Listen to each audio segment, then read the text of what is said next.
Yo, welcome back to the GM Podcast. I'm Miller. I'm Gav. Sorry, guys, for the obvious break we've had, but it was after the sports season, and we needed one. We were watching nonstop sports. But let's get into this video, man. It's exciting. We've had a great NBA offseason, and that will be the majority premise of this video. We will also get into 2K covers that came out today. We'll get into that at the end of this video, and then we will get into our contender rankings, and we will collaborate on that. But first, we are giving certain teams off-season grades. First team I want to ask you about, the Los Angeles Lakers. Give me a. By the way, he doesn't know the teams I'm asking, so this is on the fly. He's giving us a grade. Los Angeles Lakers. What would you grade them? C plus. I was leaning B minus, but I'm gonna go C plus. Okay. You got better, but at what margin? Yes. Like, how much better did you get? Exactly. And yes, a lot of Lakers fans are like going crazy about the Ayton addition. You lost your best 3-and-D player, who you've literally seen plays extremely well with Luka. Yeah. But you get a big man, so you have a NBA starting level big man, which you did not have. Yes. And you have Luka Doncic, who, if he can get, DeAndre Ayton at his best did go to a finals and start with Chris Paul, and Luka and Chris Paul, they're very elite playmakers, so maybe that's what he's missing. He needs a point guard. Maybe he's just reliant on a great facilitator. So yeah, maybe they can unlock that side of Ayton, but outside of that, you haven't got better. Yeah. So yeah. I thought Ayton, he had a good press conference yesterday. He seemed pretty engaged. Obviously, him and Luka have ties, being in the same draft class. Yeah. So I would agree with that C plus type of grade. C plus, B minus. Yeah, I think it's around there because, like you said, they did get better, and if they get the right matchup in these playoffs, you don't know what can happen with Luka and LeBron at their best.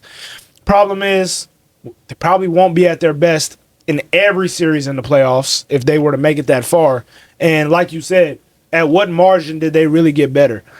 You got a big, okay, but you let go of one of your best 3-and-D pieces when you already don't have depth. And I don't think you really improved on your depth in this offseason. When you got guys like Jordan Clarkson going to the Knicks, other teams building their depth, the Houston Rockets getting all these guys.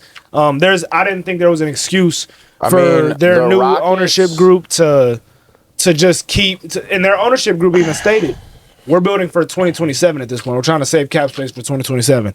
It may work out for Luka's legacy, but when you have Luka and LeBron in their prime, I don't see how you can't go all in for a year, but that's just me. Yeah. My biggest thing is Lakers fans saying that they can win a championship with this roster. No, you can't. Yeah. You didn't do better than Houston last year. No. You didn't do better than the Nuggets last year. And both those teams also had better off seasons and are younger. They don't have their second best players in 41. Yeah. So no, y'all will not be winning a title. No. So yeah. So Bucks, what would you give them? D plus. Wow. We're gonna disagree on this one, but I'm excited. Go ahead. Yeah. So the only reason I don't give it an F is because in a weak East, you have a slight chance of LeBron, like a LeBron type of season when he took his second best player was Kevin Love. 2018 LeBron? Yes. Yeah. He took Kevin Love, Dellavedova, all those guys, comparable guys, kind of like, guys that I'm not fans of, but he took them to the finals and had no chance in the finals, but he took them to the finals. And that's how I look at this. You're big, Kevin Love, Miles Turner, whatever, you got him. Everyone else on this roster, not championship caliber players. And I don't think what is being understood is that, first of all, Miles Turner, as good as he is, you overpaid for him. Yeah. And that's going to put you in a hole because you're giving him 20-something million a year. And if you think about it, you really, with cutting Dame, to get Miles Turner, you're essentially, however you want to look at it, it's almost like to get Miles Turner, you're paying Miles Turner $45 to $50 million a year, which is the dumbest thing ever. Yeah. Because you have to pay Damian Lillard, they stretched it out over the next 5 years, you had to pay Damian Lillard $22 million. Yeah. It is impossible to build a roster when you have teams like OKC who are paying J-Dub $12 million. Yeah. But you're paying Damian Lillard, who isn't going to be a part of your franchise, $22 million. Yeah. So digging that hole, I think their best bet, honestly, as a franchise, was to eat the Damian Lillard year and trade him Because once you can trade him for something, even if you have to give up extra draft compensation, you get him off your books. But now you're paying him $22 million over the next 5 years, so they're just delaying the inevitable of either Giannis is just going to be not making the playoffs or being a away seed, and not being able to contend for a title, and you're wasting what we thought would be a top power forward of all time. You're wasting his prime in a sense. So I'm going to give the Bucks a B-. All right, and that is with heavy optimism and what Giannis can do, like you said, if he can go on a 2018 type of run, because we've already stated, as far as he goes, he is the best player in the East. And then there's a substantial gap, even more than there probably was in 2018 with LeBron. Well, no, LeBron was that guy. No, I take that back. LeBron was that guy in 2018. But and that's my thing is, I feel like the Bucks have become undervalued based off them getting beat in the first round, but they were beat in the same fashion that the Cleveland Cavaliers were beat in, and that the New York Knicks were beat in. Now, I would still say the New York Knicks right now are my favorites in the East, I will be honest with you. But the Bucks, in my opinion, are absolutely on the table for contenders in the East, and they can get it done this year based off of the fact that, once again, Indiana is not in the mix. Because if Indiana was to run it back, I don't think there was going to be a team that could beat them with the Tyrese Halliburton injury. That's not going to happen. But my thing is, you have Giannis, right? If you trade Giannis, there is not a chance in the next 10 to 15 years, unless you get extremely lucky, that you find a player like Giannis that could have you in contention for anything. And maybe if you wanted to get off that contract, which a lot of people are mad at for them not trading Giannis and trying to build for this season, I don't get it, because I think it was one of two things you could have did. Trade him or win right now. And what they have to do is win right now.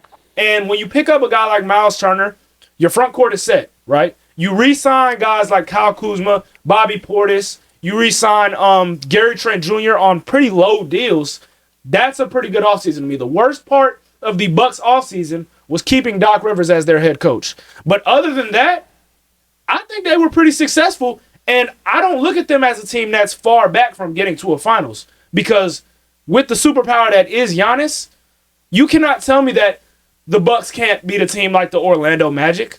You can't tell me that they can't beat a team like the 76ers, who have multiple injury issues of their own. Yeah, I wouldn't take them over the over the Magic. Yeah, I wouldn't. But I would that's fine. I mean, the 76ers is the biggest question mark. But I said, you don't they could beat the Magic. Like right now, there's not a team. I couldn't see them beating the Knicks. But that's the only team. And once again, if you make a championship run, you would consider this a successful season, especially when you just rated them a D+. Yeah. So if you make a push to the championship, I just think the Bucks offseason has been undervalued when they went all in with their superstar, who is probably the second best player in the world, and people are just. I do, and that's just. Who? It's I don't. I mean, it's an argument. Yeah, right? For sure. Honestly, it's probably 2A, 2B for me, because Giannis is so dominant, and Giannis's playoffs last year, he was that guy. Let's just say that he was that guy, and they are only a better team than last year, and they're not going to have any teams like the Boston Celtics and Indiana in their way. So I was a big fan of Milwaukee Bucks offseason and the way their GM handled it. Yeah, I just think that once again, even though Damian Lillard did get hurt, you had him at some point. Yeah, and I just think that. Kevin Porter Jr. I don't know where the playoff risers are. Because even Miles Turner on the offensive end had struggles. He did. In the finals. Had struggles games before, struggling from the free throw line. So, and once again, Doc Rivers is your head coach. Yeah. You got Kyle Kuzma. And I think in 2018, LeBron was able to do that. But I feel like you just said, so you have Shea as the third best player in the world. Last year, people saying Tatum wasn't top 5, which you can make an argument for. I don't agree, but you can make it. He definitely wasn't top 3. He definitely wasn't top 3. Yeah. So in this new CBA, it's pretty evident that I just think now having the best player holds less value than it used to. Yeah. Because back then, all your money was in that top 3 players. Absolutely. Top 4 players. Yeah. But now it's not that. I mean, you got guys, like I said, Nembhard was making $2-3 million. Like, I think it's NFL-esque, as in, like, and let's let Miles Turner go. We'll draft a center. Yeah. Like, kind of to do the running backs. Like, no matter how good a running back is, like, hey, we got to get some younger guys that are cheaper on that rookie deal, kind of like they do the quarterback. Yeah. Because, I mean, it's, and I don't know how to feel about it yet. I'm going to let it play out. I do like that we have new champions every year. Yeah. But, dang, it's just unfortunate for OKC where, like, you drafted these guys. I do think there should be some reward for drafting the guy. Yeah. And I did the math today because I was so bored. Yeah. OKC is going to have 70% of their salary in their top 3 players, not this season, but the following season. Absolutely, yeah. So you don't get a Caruso. You don't get, and, you know, as good as y'all were, y'all, like, barely won the chip in a sense. Y'all went to 2 Game 7s. It wasn't this dominant run like, you know, the Warriors and teams like that in the past. So I just think it sucks because y'all drafted these guys. You know, you got J-Dub at 12. It wasn't like you got the number 1 pick. Absolutely. You made a trade for Shea. Yeah. Like, that no one saw him being this good. So I just think there has to be some type of reward for maybe you drafting a guy. Now, I do like that teams just can't go hop. Like, players just can't go hop like they used to be able to. But, I mean, that puts the Thunder, we talk about the Thunder's depth. No, we're going to be talking about the Thunder as, and they got 6-7 guys. We're gonna be talking about how we do Denver this past year. Yeah, I don't think it will be to that extent because I just think Chet is a better player than Michael Porter Jr. was, who they had to pay, and Jalen Williams I think will evolve, and I feel like the depth will take care of it. So I think those 3 guys are so good. They have the ability to break this notion that is the only one or no back-to-back champions. I mean, everything you said. I mean, it doesn't affect them this year. Yeah, exactly. Like, it's very true. But if they win this championship, then all that stuff goes out the window. You won 2 championships. So. But I think, like, if you had the same exact core 10 years ago, we are talking dynasty. Oh, yeah. And I'm not comfortable because of the new CBA to talk about dynasty. Yeah. Because I think it would be dumb not to pay over the luxury tax 10 years ago. Yeah. But now you have to actually think about that. Yeah. So. All right, next team. Yeah. New York Knicks. Team we were just talking about. Give me a grade for them. A. Okay. I love Jordan Clarkson. I feel like that solved their problem of there's these few minutes where you're like, Shamotin. Yeah. McBride, and what are we getting tonight? Well, I like McBride. I like McBride, but I still, it's you can't be relying on him in a closeout game. As a scorer, yeah. So it's just like, and now it's like, oh, Jordan Clarkson, now he's gonna get a bucket. Yeah. Like when he subs in for Brunson, now that's a bucket. Yeah. And if Clarkson can learn to also play with Brunson as well and the other guys, it'll make it even more better. Yeah. But worst case scenario, when Brunson's off the court, you can rely on him to run the one and get some buckets. And so I like that. I like Mike Brown. I think they upgraded at coach. I'm a big Mike Brown fan. Yes. Definitely didn't get worse at coach. No.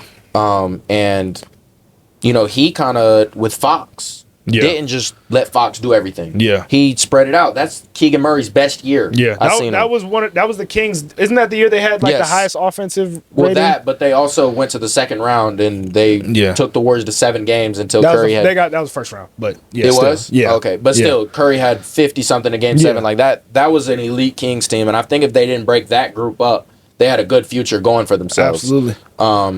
Because the team fit. It was the team that fit. And they went for superstar power, kind of, not really. I think they had traded Halliburton like a little bit. I think it was that season, actually. It might have been. Something like that. I agree. And I think a slept-on move for the New York Knicks in this offseason was Gershon Yabusele. Yeah, Yabusele was a great pickup. Absolutely. Who I watched with the 76ers, gave them good minutes in this past season. And that depth, like you said, with a team that you were talking about having maybe 6 guys with Mitchell Robinson, maybe Deuce McBride. Now you have 9 guys because Deuce McBride as your 8th guy compared to your 6th guy, you like that, especially him being a big shot maker at the minimal, and he's a good defender as well. And then Gershon Yabusele, you needed to get bigger on that back end, especially because you only have Karl Anthony Towns and Mitchell Robinson. And he gets in foul trouble very easily. Exactly, and they both have pretty opposite flaws. And now you bring in a guy like Yabusele who's undersized, but more of a well-rounded player than both of those guys. And, obviously we haven't seen this in the NBA yet, for real, honestly, other than, like maybe a little bit early in his career at times, but not really. But we saw it in FIBA. Like, this could be a guy that's a playoff riser as well. I mean, just the way he plays and, He gives very much winner. Yes. And New York, I don't know how you feel about this, but right now they are the clear favorites in the East for me. For me, yes. Based off of the depth they established and Jalen Brunson being that guy. Once again, having a more wholesome offense and not just Jalen Brunson get out the way. I think Jalen Brunson averaging in the playoffs instead of 31, 32, 30, like 26. Just get 26 and let everyone else let it flow, because that style, it's just proven it doesn't do well towards fourth quarters and the end of games because Brunson's tired. Yeah, so. and the defense isn't working as hard when it's only that one guy guarding. So I'm excited for the next season. And I mean, if they get to a finals, one series, that's all we're talking about, and you don't know what the matchup will be. And I do think this Knicks team is very good. Next team we got, the New Orleans Pelicans. Tell me what you think about their offseason. D. Okay. They got two guys that I thought you could make an argument are top 10 players in this draft, and I think this is going to be a very good draft when we look back on it, and it's not being talked about enough. But they're both not for sure guys. It's not a Cooper Flag. It's not a VJ. It's not a guy that I'm like, he's going to be good. Like, regardless, he's going to be good. It's not that. Like, it's two guys that high ceiling, low floor. And when I watch these guys play, that's literally what I think. High ceiling, low floor. And you gave up Milwaukee is a Giannis injury, which is very, very possible. Yes. A Giannis injury or something like that away from having the number one pick. Yes. Having a lottery pick. Definitely a lottery pick. The Pelicans are not making the playoffs. Exactly. And the Pelicans are, like you said, they're not making the playoffs. So now Atlanta gets the most favorable of those teams. So you for sure getting a lottery pick, and we saw Dallas had 1.9%. Like that, you have a chance to get the number one pick atop. And I looked at it. I mean, Cole Pete, AJ DeBanza, Darren Peterson, Cam Boozer, and Michael Brown. Those are guys if you don't know already. If you get just a top 5 pick, you could have a franchise player next year's draft. I mean, as good as this draft was, next year's draft is the best we've seen in a while. Maybe since 2020. I don't know. Yeah. It's been a while. Exactly. So, I just don't like that trade. I think if you're going all in on Derek Queen like that, he better be that. Because, that's the only way I think you come out of this, like, positive. It's like, But then I just don't know what they're contradicting themselves. They have older guys. Yes. They have older guys that you expect to develop now and play or win now. But then on the flip side, you got Jeremiah Fears and Derek Queen. Like, are you going to let those guys hoop? Absolutely. So, I don't know. I agree with everything you just said. Most importantly, it doesn't seem like Joe Dumars knows what his timeline is. When you have guys like Zion, guys like Jordan Poole, who are not completely old guys, but they've been in the league for an extended amount of time now. Yeah. And they haven't established themselves as winners, in my opinion, especially Zion. And then you draft a guy in Jeremiah Fears who basically does everything Jordan Poole does. So you're really not trying to build a cohesive team. You're just trying to get talent. And you get Derek Queen, and maybe you trust Missy to protect the paint, which that was your pick last year. But what's the Derek Queen and Zion? If you don't get off Zion or DeJounte Murray or Jordan Poole, like one of you guys, like this is a bad offseason, because this is not the team that you could step into a season with and be successful. Not now. We already know they're not going to be successful now. 5 years into the future, this team will still not be good. Exactly. And I said this on draft night. I feel like the Pelicans should have been traded Zion, because I never understood the logic that if a 21, a 22, a 23, 24 can't stay healthy, why will he stay healthy at 27, at 30? Why? What's that logic? And it's kind of like, it's different because with the Sixers, the East is so weak in people's minds. Star power weak. Yeah. That you think, okay, if Joel Embiid could put together one postseason. Yeah. But it's not like that. The West is stacked. Yes. So even if Zion is healthy, it's like, oh yeah, we got to the second round this year. Like, that's the peak of it. Yeah. So kind of like Embiid, Zion's stock is going down constantly. I mean, it's going to get to the point where it's like, dang, if we would have traded Zion in his prime, we could have got like a young all-star player, level player back. Absolutely. And it's going to get to the point where you trade Zion and you're having to give up first-round picks with him as well because you just want to get off his contract. Exactly. And once again, Derek Queen, who you draft, my favorite player in the draft. I'm not going to lie. He's my favorite player in the draft just off the way he plays.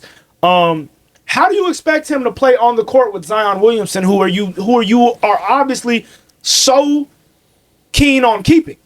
Like, you can't expect Derek Queen to develop when you have to play those two guys on the floor because they're going to get scored on every single time down the court. There's no rim protection there, and it's very slow foot speed. So I just don't understand why you get Derek Queen if you're not going to let Derek Queen be Derek Queen when, like we said, he is a high-ceiling player. You have to let him get acquainted into this NBA because if you give him a limited role, it's not going to go great for him. Same thing with Jeremiah Fears. The ball is not in his hands. What is his strength at that point? It's not offering NBA-winning basketball. So definitely an interesting offseason. And you said a D. I'm going to go ahead and give him an F. By the way, breaking news, Sun superstar Devin Booker has agreed to a 2-year. How much? $70 million a year. That's 2-year though. Interesting. Very interesting for the Phoenix Suns. Next, Nuggets. A. Flat A. I don't want to go A+. I'll save A+ if you get like a superstar. Yeah. But I'll go A. You get Cam Johnson, who me watching film and me watching this guy, he fits with Jokic much more than Michael Porter Jr. Yes. And he's better. He's more all around better. And he can go get his own shot. Now you have, Murray, Braun, Cam Johnson, Aaron Gordon, Jokic. Every player, if you give them the ball, can find a way to put the ball in the basket. And they don't need others around them just to create for them. Exactly. You get Tim Hardaway Jr., who, as he's older, but he averaged 12 points a game in that first-round series. So he's very playoff comparable of hitting threes. Absolutely. And that's with Cade Cunningham. No offense, Cade Cunningham's great, but Jokic playmaking is just another level. Better than everybody. Exactly. It's just the best I've seen, out of the post especially. And then Valanciunas just today, it's confirmed, he's staying. Yes. So, I mean, I was gonna maybe rate it like a B- if Bruce Valanciunas. Brown as well. Exactly, and you get Bruce Brown, who came off the bench, and he's a winning player. He's not gonna do good in Toronto and New Orleans, but when you put him on a winning roster, I don't want to put him on this tier, but it's like Caruso effect. Yes. And that's basically what he was for that team in that year. Yeah. So I just love that. And then Valanciunas, I don't think people understand how important that is because he's a starting level big on a bad team. Yeah. Which is the perfect backup for Nikola Jokic. Exactly. Now Nikola Jokic he doesn't have to press to come back in the game. I remember watching them play the Thunder.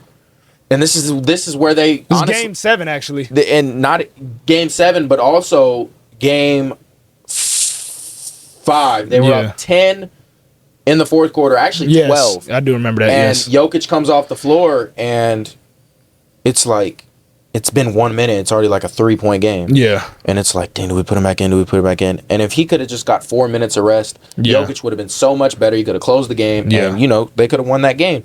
So, like I predicted, I think I predicted it before. No, I didn't predict it before. It was after these offseason moves, but Valanciunas news kind of scared me. But I would, lean A+, but I'll go A because, I mean, I think I have them coming out of the West. Absolutely. Honestly, I don't know if there's anything to say after that. You pretty much covered it all. I got an A as well. Yeah. This team is absolutely a contender, and we'll get into that soon. Next one. Last one, actually, that we're going to do in this video. Okay. I want to know your perspective for the direction of this franchise right now, okay? LA Clippers. What do you think their offseason grade was? I'm going to go B. Yes, okay. B+. Okay. I didn't hate what they did. Kawhi actually put together a healthy, it was one round. End of the season. Exactly, but he was healthy towards the end of the season, which is good and good to see. Yeah. And you got a power forward now. You got John Collins. You got rid of Norman Powell, who was good, but you got a power forward now. Yes. And Kawhi can play the 3, so he's going to be even more effective. Yes. If he's healthy. James Harden took a little bit of a pay cut. Yeah. Who'd they pick up at center? Brook Lopez. They picked up Brook Lopez, who as a veteran, I think what's becoming extremely valuable with this new CBA as well is teams like OKC. People are talking about OKC drafting, but what people need to be talking about is the market for these 35, 36, whatever-year-olds who have won in this league and are winners. Getting those guys is important for cheap. Yes. Because Caruso just won you a title. He's a big reason y'all won. Absolutely. If you look at every single year, you can look at an older guy on every team and it's like, yeah, he's the reason they won. Not Absolutely. the superstar, but that guy. And I think that's extremely important. And giving Vucevic some minutes. Zubac was the best statistical big man in the entire NBA guarding Nikola Jokic. Yes. And he's the most underrated player in basketball in my opinion. Yes, he is a top, I don't know the names, it might be top 5, but he's for sure a top 10 center in basketball. And I might be forgetting people's, but I would probably say top 7. I'm thinking. I was about to say I want to say top 5 to 7, but I just might be forgetting people. Yeah. I love Zubac. Yeah. But Brook Lopez is a good body build to guard Jokic as well. And I just think, obviously you had the playoff hardened struggles, but I think outside of that is why I doubt them. I like how this roster is built. So yeah, I give it B plus. I don't want to I think A would put them in like a top 3 contender, and I don't want to put them in that category for their conference yet. Yeah. But I'll put them in a dark horse category. Yeah. I'm going to give them a B minus. I still want them to make the A-B honor roll here. But everything you said is correct, and I'm actually curious to see if they could pull off a lineup with Brook Lopez and Zubac on the court at the same time, Brook just based off of Brook's shooting ability. And if they were in a world where they're playing the Thunder, and the Thunder want to go too big, hey, Brook, go out there, hang with Chet. Zubac, go out there, hang with Hartenstein. Zubac has the advantage over Hartenstein. And you're telling Brook, hey, just contest shots. And obviously, Brook, his foot speed is a little bit slower. Yeah, I was about to say. At the same time, defensively, I think that would be a viable option in some scenarios. And either way, if he's coming off the bench and replacing Zubac. Because also, like you were talking about Jokic, the Clippers in that first round, when Zubac came off the court, you literally did not have a center you were putting on the court. They were going small ball very often. You maintained Derrick Jones, and you still have, I think Ben Simmons might still be on that roster, so he might be able to give you some valuable minutes. Bradley Beal also is looking at a buyout, so people are looking at him going to the Clippers. Also, if he goes to the Bucks have a offseason. I think they might have had the best offseason just based off of them being in the Eastern Conference, but that's another story. But continuing with this James Harden experiment, he's going to get you to the playoffs. So, Steve Ballmer, you made a great choice in keeping him around and re-signing him because that's still, I feel like for the Clippers, that's good right now. At the same time, if we get to another playoff series and James Harden does the same thing, who will be surprised? Nobody. Okay? So, that is the one thing with this team. The only thing with this team, and obviously the Kawhi injury history, that is holding me back from giving this team an A right now. Because on paper, which we've been saying since they made the Paul George trade in whenever that was, 2020, I believe. On paper, this team is supposed to be nice, supposed to be one of the higher end teams of the league. Yeah. But when you have to worry about those two variables, which really it's not a variable anymore with James Harden. Yeah. That's what you have to worry about when your leading scorer probably this season is going to have issues performing in clutch time games. Some you have to worry about. So that's the guy who has the ball in their hands, and that's the only thing I can say about this offseason that just sucks for them. And they can't do anything about it. It's like you're kind of hamstrung. Was that your last one? That was the last one. This might be a clip, but I have a question for you. Okay. This is early, but right now with the way every roster in the West that is a contender has gotten much better. Yeah. And rightfully so, but OKC has the exact same rosters last year. Yeah. We're not going to talk about they losing the end of the bench. They have the same core guys who will get better. Yeah. Would you predict OKC or the field? OKC. Over the field. I am so strong about that, and it is based off of the progression of one man, Chet Holmgren. And I believe, look, first off, I'm making this take without any injury worries, okay? But if Chet Holmgren can make the jump I believe he will make in his basically third season playing, which is when players usually make that jump. It is. This team will not be able to be messed with in their final season with their entire depth still there. Yeah. And that's just my opinion. When you got durable guys like Shea and J-Dub, who will probably be there in the later stretches, Chet is going to be an absolute problem next year. And people don't realize his impact on the defensive end, it seems like, for some reason. Or they do realize it, but it's kind of short-strung on how he is one of the most versatile bigs who can still switch on the guards in the league. Had the most blocks in a finals game 7 in NBA history. This dude is different.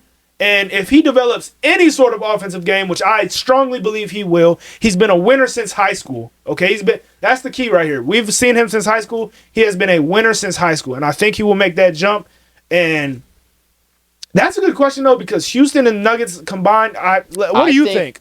So, and I was literally thinking those two teams. Yeah. I think it depends on if they have to play one of those or both of those. Yeah. Because I think if they play both, I'm going to take the field. Okay, that makes sense. And if they only have to play one, I would probably take them because they, got that one matchup. But I just think if they faced Houston and Denver both in the same playoffs, I think one of them would get them. And I want to lean Denver because, they about had him last year. They about had him last year, and now I think you have the perfect roster around Nikola Jokic. Yeah. Who,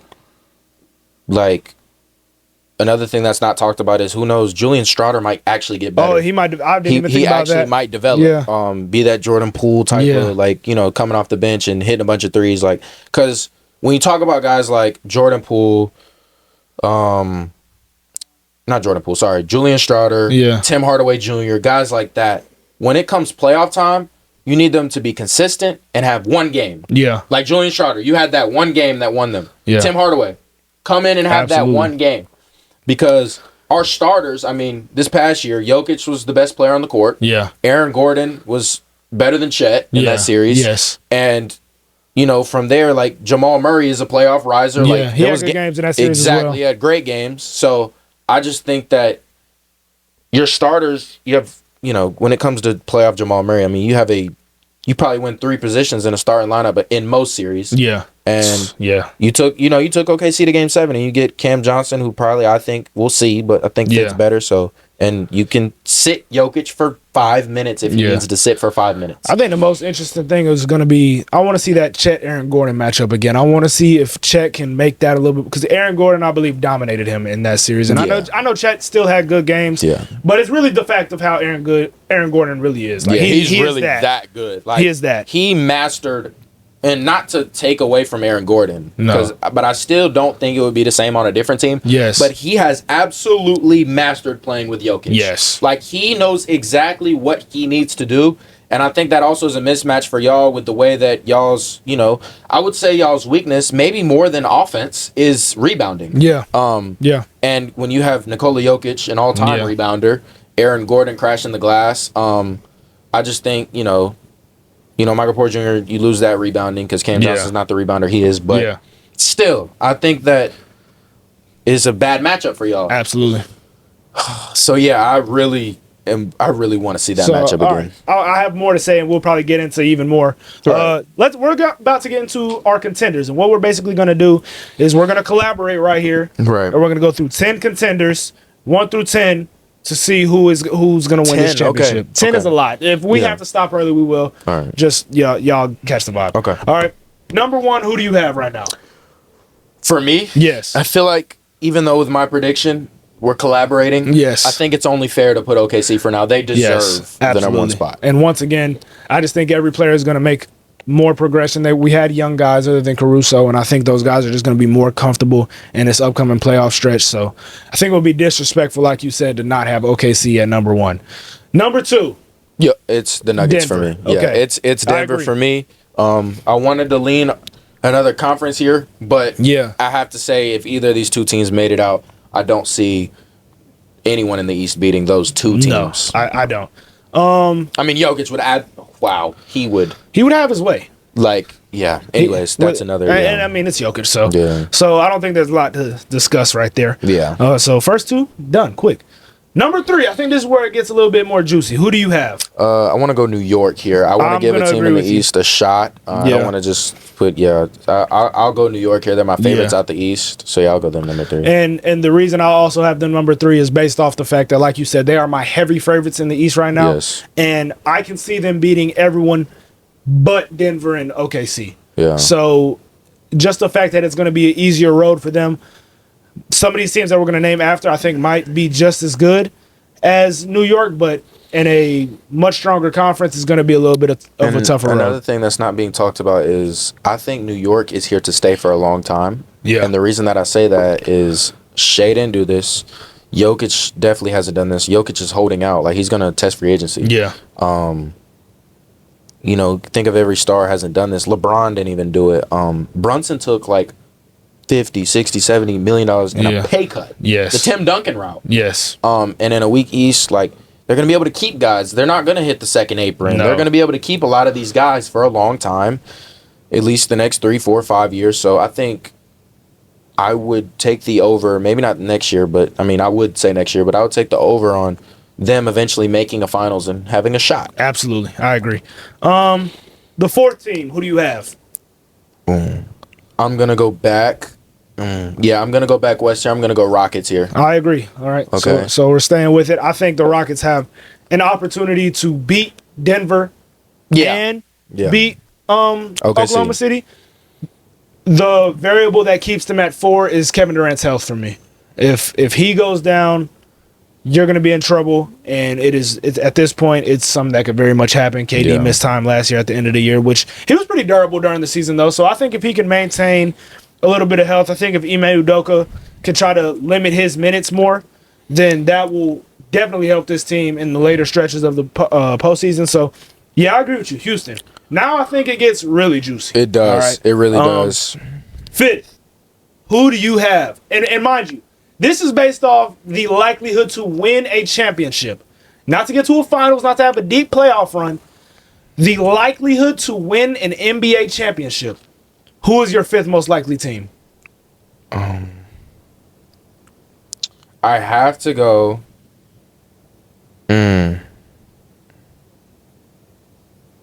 Let me know if you need me to sub in. I don't want to. You're going to disagree.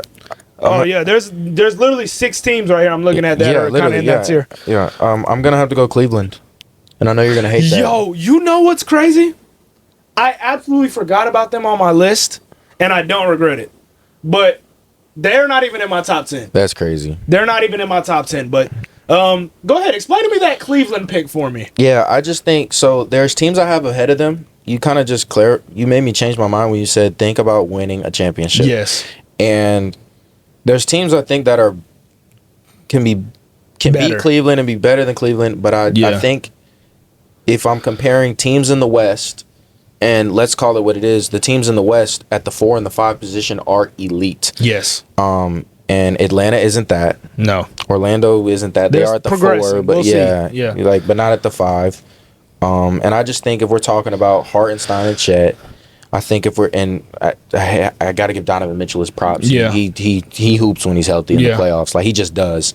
As much as I don't know how him being a number 1 with that style, especially with Garland, I don't know about it. But I have to say, if we're talking about winning a championship, they match up the best with an OKC. They match up the best with teams that have size of that. So if I had to take a team in the East to beat Denver, to beat OKC, I wouldn't pick them, but I think they have the best shot at beating them. Okay. Completely disagree. In my opinion, we have completely seen it's not about Donovan Mitchell. It's about Darius Garland either being injured or not showing up in the playoffs. And I think that is the player he is, unfortunately. I think he is a small guard who can't defend, who is he's reliant on creating his own mismatches and making shots, whether that be from deep, mid-range, layups. And he can do all of that, except he doesn't do all of that in the playoffs. Evan Mobley, we keep relying on this guy to be a more efficient scorer, but he will just never be that, okay? And that's fine. That's the player that he is. He did get better last year, but once again, he will never be that. He did get better, and I think he will get better. I don't know how offensively nice he'll get. I still think Chet will be better than Mobley, but I think the same as in like I have more hope for Chet though. Yeah. Just off the way the shot looks and things of that nature. It's the way everything looks. And Yeah. Jared but Allen. I think Jared Allen is good, and he is what he is. I don't think he is what he is. Yeah, exactly. And I don't think he translates very well to the playoffs though, because when you don't have Darius Garland on the floor, he is an offensive brick. He literally has he's no value. But I think he creates a lot, like with screens and with things, offensive rebounding. But you're not throwing it to him to score. Yeah. But like I said, I just think that I look at Atlanta with Trae Young. Yeah.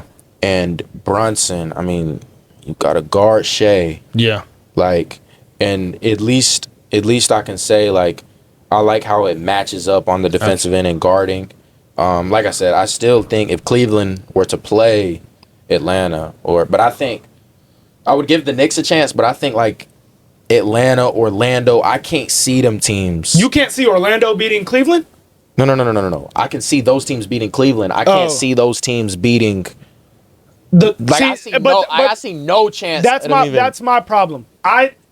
Who is Cleveland beating in the West? I can name 8 teams Cleveland is not beating in the West. 8? Yes. No. Hey, do you want me to go through the teams I think can beat Cleveland in the West? I can look up the Western Conference right now, and I can tell you. Not 8 though, bro. All right, probably not 8. Okay, but first off, I think Cleveland is going to be a top 2 seed, regardless of everything I'm talking about. I think they're going to be a top 2 seed. It doesn't matter though, because once again, it's not going to translate to Lonzo does help, but it's not going to translate to them beating the best teams in the league. It's just not. I don't see them winning at the highest level. Though, but there's a world where a healthy Lonzo eliminates that Garland talk. Like it's Lonzo Ball playing defense. And once again, that's who you're relying on your point guard. Injury prone Darius Garland. Nah, for sure. Injury prone Lonzo Ball, and it's just this team has not shown me anything. It's the same thing with. Yeah, I mean, I see what you're saying. I think a lot of guys on Atlanta are very injury prone. Jalen Johnson has had a lot of injuries. Porzingis has had a bunch of injuries. Atlanta also wasn't in my top 10 because I agree with you. I don't see a world where they can get there. Yeah. Now, my 5th was Milwaukee, as I stated earlier. You love Milwaukee, and I love Milwaukee, and I'm gonna be real. It is because of one man, but when you think about the fact that first off, Giannis can make a run through this Eastern Conference at his top end. He can. And that's I don't know. Milwaukee would not beat Cleveland. They would not. Yes, they would. Where do they win at other than Giannis? That's the only part they win. Yes, you have to score. And I'm going to keep it a buck. Like, once again, keep it a buck. All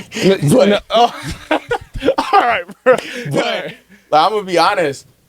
As good as Giannis is, like, and he's the best player in the East, as much as you don't like Cleveland, you will say it's fair to say that is the most capable team of guarding him. Not saying they're going to stop him, but he's not going to get 45. That's true. But like you said, they're not going to stop him. And they went out in the same way in the playoffs last year. In 5 against Indiana.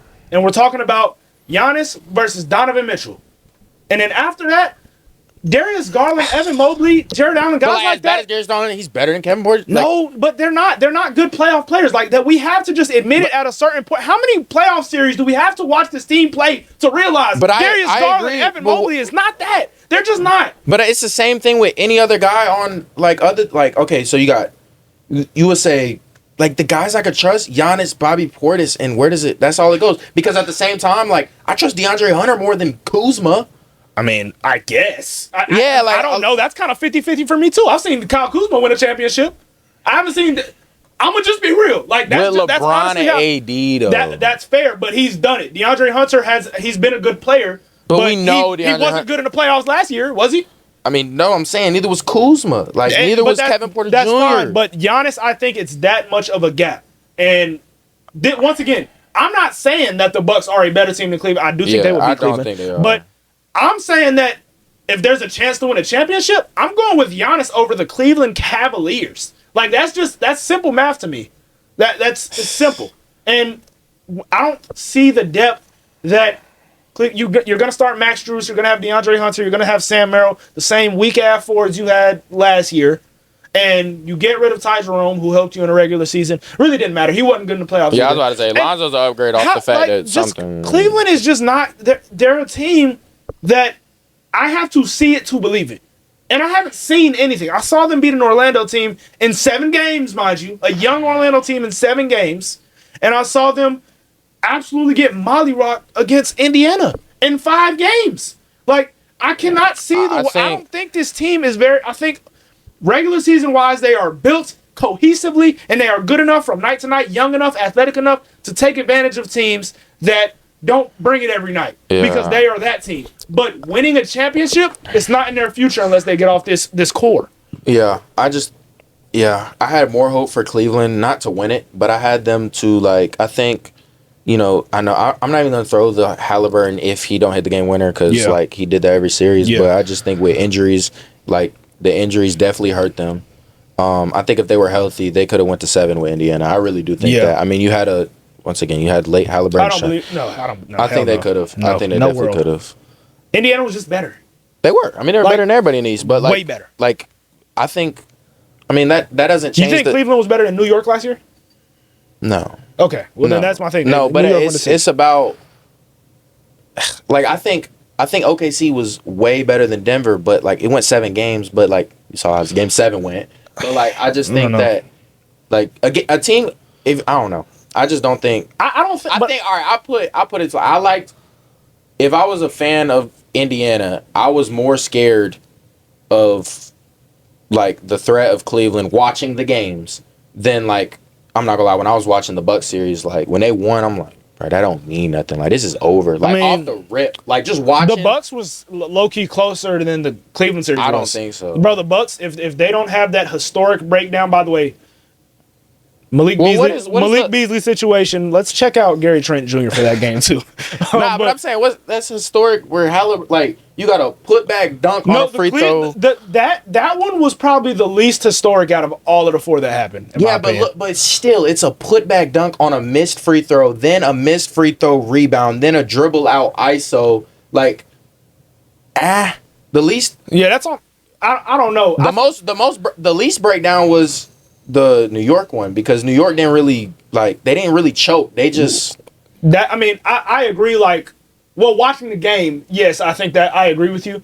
But they blew a 20-point lead, I think, in that one. It was a historic comeback. Statistically. But I mean, and the Bucks one was 7 with less than a minute. Let's be real, the Bucks was the worst one. I don't know. You're up 7 with less than a minute. That's what I'm saying. No, it happened in both those. It literally pretty much was identical. Yeah, I'm not gonna lie. Halliburton is that guy. I can't wait to see him play basketball. Okay, so let's skip out on Milwaukee and Cleveland real quick. Yeah. Let's move on to the next team you think has a chance. Who do you think that is? And I still think it's so interesting. I love this exercise right here. I'm not gonna lie. Then I'll go Orlando. Orlando next? You don't want to go to the West? You have just as many teams. So what are we on? 5 or? We're on 5 right now. We said Milwaukee and Cleveland are they're interchangeable at our 5. Okay. We'll scratch them. I have to go Clippers. Clippers? I have to go Clippers. Oh my gosh, that is so no. What do you have? LA? Bro, James Harden, once again, sometimes, bro, when we're talking about winning a championship, one guy can be enough to, and evidence in history could be enough to show me, hey, you're not winning that championship. Just like I just said with the Cavs, Darius Garland and Evan Mobley being their centerpieces offensively. Winning it all, and even though I think Clippers are better than LA, we're talking about winning a championship. Exactly. Yeah. Okay, I'll go Lakers. Okay, and they're still not there for me. I got Lakers. But I do, and I'll agree. Actually, I'm just going to stick with you on this one because I think they can be this high. Yeah. The Lakers, at their highest end right here, DeAndre Ayton can absolutely be a problem. Yeah, and once again, I know we've had the attitude things, but playing with LeBron and playing with Luka, I think that can be fixed. Yeah. And your starting 5 is elite. I mean, when you have Austin Reeves and Rui Hachimura, that's a elite. You could really put that up with the best starting 5s in basketball. Yeah. If we're I think you're just in a Denver situation last year where you're getting tired and you only have that 5. Absolutely. And when you start going to the bench, it's dang. So hopefully,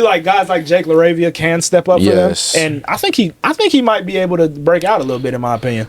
But actually, the team that I had at that position, once again, let me remind you guys, team that can win a championship. I had Dallas. Okay? Dallas. Oh, yeah. Absolutely at their highest end. Cooper Flag. Do you want to flip that? Do you want to? Yeah, I would flip that. Okay, I would say I Dallas. can agree with that. We'll go Dallas, and then we'll throw Lakers right after them. I think completely agree with that. If Cooper Flag can be I know this is like nitpicky, but like instead of the 18, 17 point per game, like if he can be like a 20 something point per game guy where you can really give him the ball in isolation situations and his buckets aren't cutting and put back dunks, because that's good and all, but that's like role player stuff, which is fine as a rookie.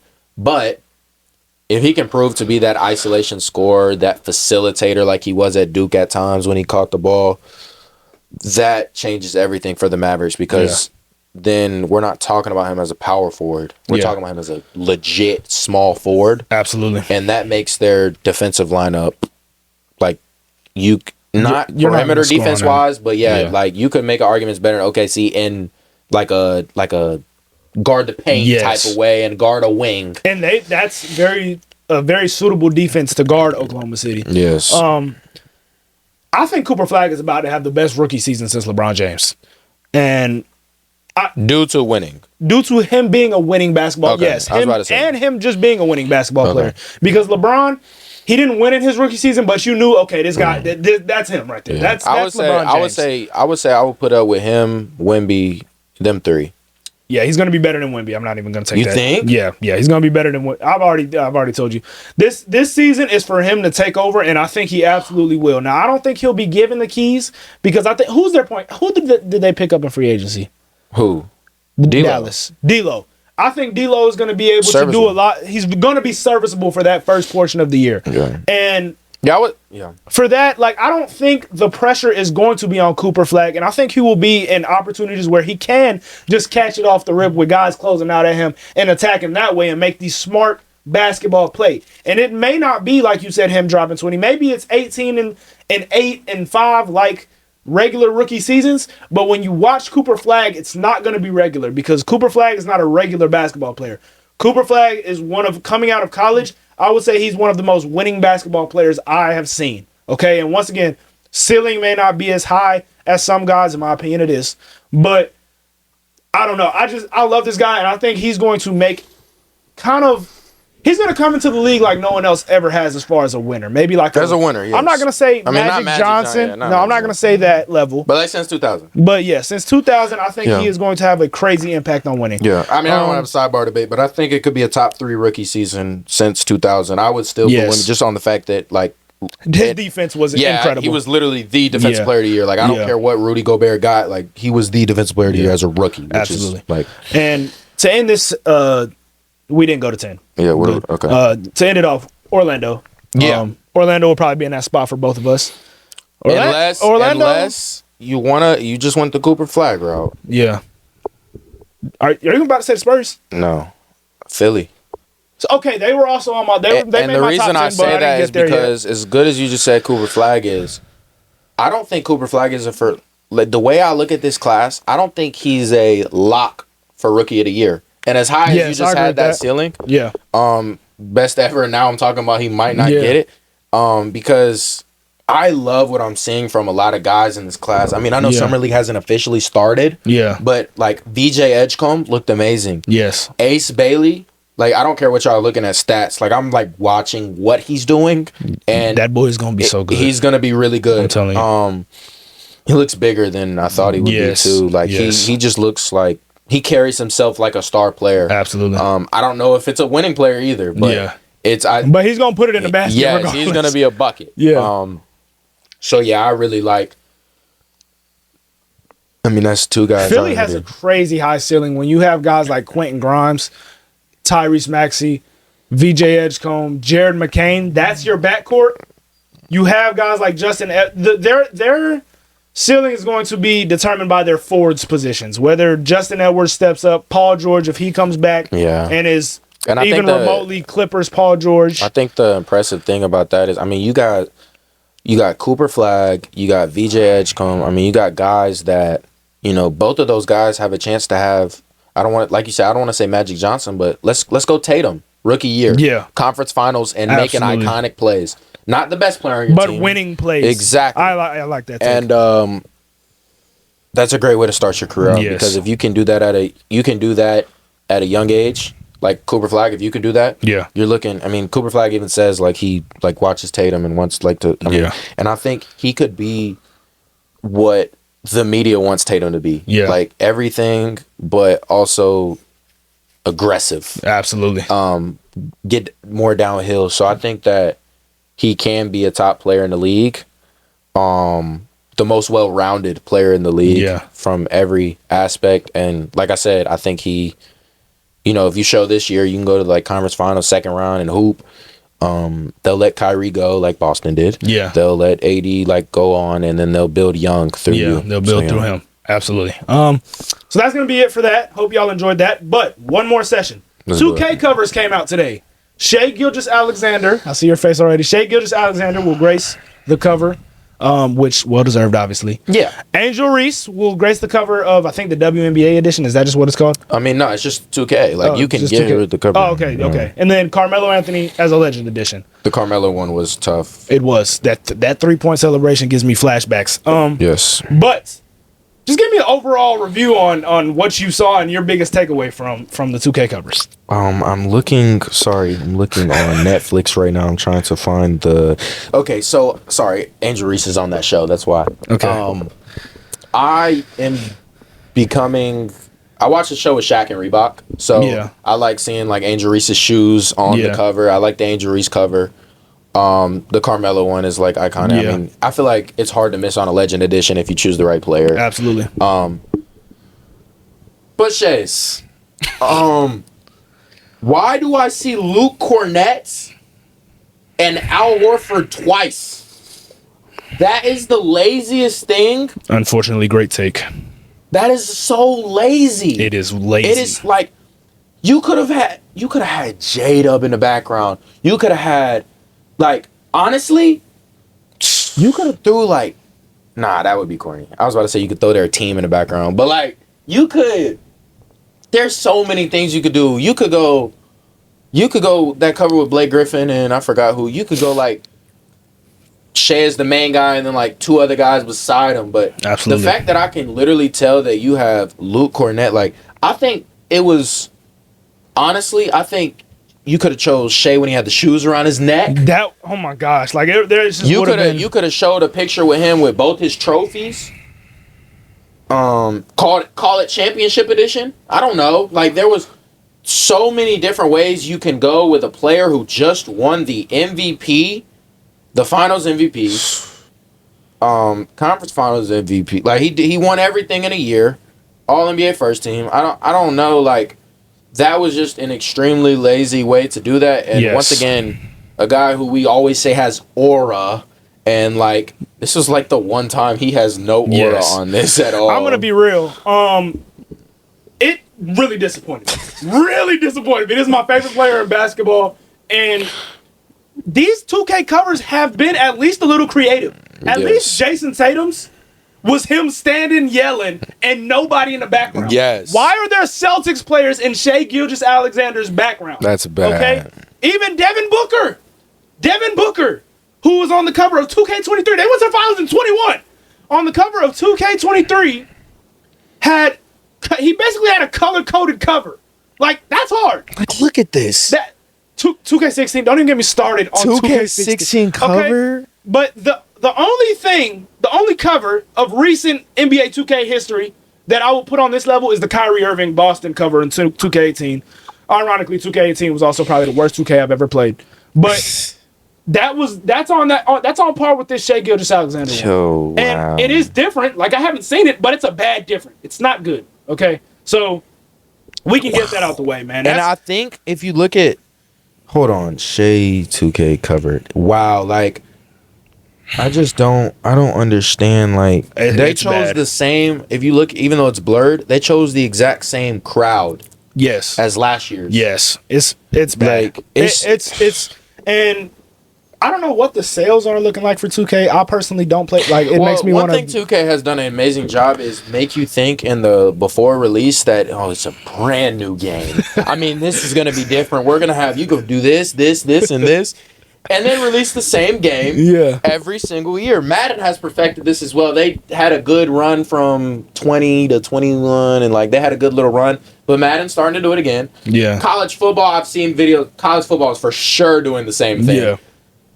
for the most part, a little bit, maybe add a which you don't move. Expect a completely different game. Exactly, but they've done an amazing job of just, I mean, every year, this game. I mean, 2K26, they got this. It's the same game. The same. I love the comments every year. I'm not gonna lie. It's probably been since I first got social media, maybe in 6th grade. Bro, there's no way we're buying 2K this year. And every year you're gonna buy it. Every year someone buys 2K, so that's not the problem. But lazy cover art. Now I wanted to touch on one more thing though. Angel Reese, okay? And this is something that needs to be addressed, all right? Yeah. I am starting to get tired of the individuals who, I'm not even going to say, but y'all know who I'm talking about.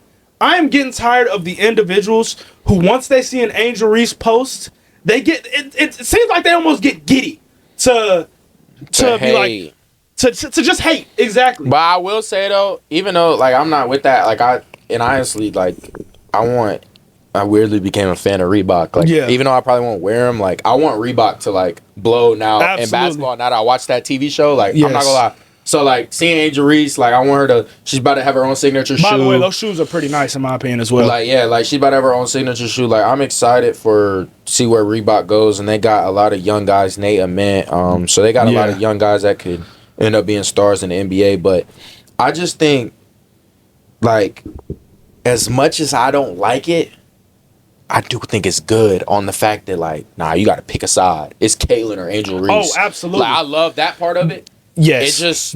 It's just the problem is, and it's because even though Angel Reese is good, they're not in the she's like becoming underrated. Yeah. She's becoming disrespected because even if you take away her offensive rebounds of her own shots, like she's having a historic season. Man. Exactly. Yeah, like, she's having a great season. She's a great power forward center. She's a great big. And she's gotten better. And she had a slow start, but from there she's been doing really good. She just really needs more around her. Yeah. Same thing with Caitlyn as well. But I just think that they're not.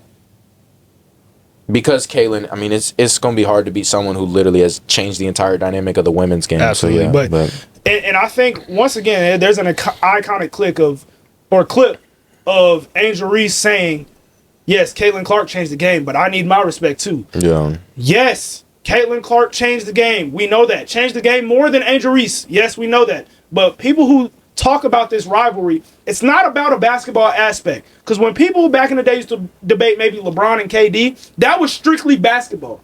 This is not strictly basketball. This is hate, and this is, honestly, it's hating on a black woman. Yeah. And if we're keeping it a buck, okay, Ben Wallace was on the cover of 2K5, okay? Ben Wallace. Yeah, we just were born. That's crazy. Ben Wallace, okay, that was the year we were born, exactly. Ben Wallace was about the exact same player in his league that Angel Reese is in hers, okay? Angel Reese leads the league in rebounding.